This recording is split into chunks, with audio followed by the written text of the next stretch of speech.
வாழ்த்துக்கள். ஒரு எழுத்தாளனாக நான் கவிதையின் வழியாக வந்தவன் அல்ல, கதைகளின் வழியாக வந்தவன். அதிலும் சிறுகதைகள் தான் எழுதத் தொடங்கினேன். என்னுடைய முதல் கதைக்கே தமிழினுடைய முதல் வெளியான உடனே அந்த கதை இலக்கிய சிந்தனையினுடைய சிறந்த கதையாக தேர்வு செய்யப்பட்டது, இலக்கிய சிந்தனையுடைய பரிசு பெற்றது. சிறுகதை என்ற வடிவம் தான் எனக்கு மிக நெருக்கமானது. இங்கே சிறந்த சிறுகதைக்காக ஆங்கரை பைரவி விருது வாங்கியிருக்கிறார். வேலம்மாளின் கூரை அப்படின்னு ஒரு கதையை எழுதியிருக்கிறார். அந்த தொகுப்பில் இருக்கக்கூடிய எல்லாமே நல்ல கதைகள் தான். ஆனால் இந்த கதையில் ஒரு சித்திரம் என் மனதில் மறக்க முடியாத சித்திரம் இருக்கிறது.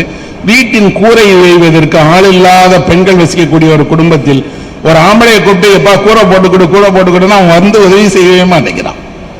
ஒரு வீட்டில் ஆண்கள் எதற்கெல்லாம் தேவை என்றால் வெறும் ஆண் ஒருவன் அமர்ந்திருந்தால் கூட போதும், அந்த வீட்டில் ஒரு ஆள் இருக்கிறார்னு உலகம் அவர்களை கவனிக்கும்.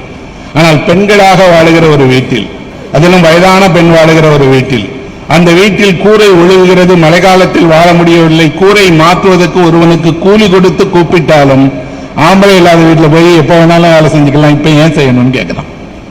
முடிவில் அந்த வேலம்மாள் ஒரு முடிவு செய்கிறார், நீ போடுற கூரையை எனக்கு போட தெரியாதா என்று அவரே கூரை ஏறி வெய்கிற காட்சி இருக்கிறது. மறக்கவே முடியாத ஒரு இலக்கியத்தினுடைய அபூர்வமான தருணம். தமிழினுடைய சிறப்பில் நான் மிகச்சிறந்ததாக கருதுவது என்ன என்றால், ஒவ்வொருவருக்கும் சொல்வதற்கு ஒரு கதை இருக்கிறது. ஒவ்வொருவரும் அவர் பார்த்த வாழ்க்கையை எழுத முடியும். நீங்களும் நானும் இந்த கொண்டிருக்கக்கூடிய இடைவெளி என்பது தற்காலிக இடைவெளி தான். நீங்கள் விரும்பினால் நாளை இந்த மேடைக்கு வந்து விடலாம், யார் வேண்டுமானாலும் எழுதலாம். எழுதுவதற்கான வாழ்க்கையும் அனுபவங்களும் மொழியும், இந்த மொழி தந்திருக்கக்கூடிய அதனுடைய இனிமையும் உங்களுக்கு துணை செய்யும். அப்ப அந்த கதையை படிக்கும் போது இந்த காட்சியை நான் என் சிறு வயதில் பார்த்திருக்கிறேன். எங்கள் ஊரில் எல்லாம் கூரை நெய்வார்கள். இந்த மாதிரி ஒழுகுகிற கூரையும் அந்த கூரையை சரி செய்வதற்கு வெளியூரில் இருந்து ஆளை அழைத்து அவரை வைத்து கொஞ்சம் கொஞ்சமாக அதை செய்யறதை பார்த்திருக்கிறேன்.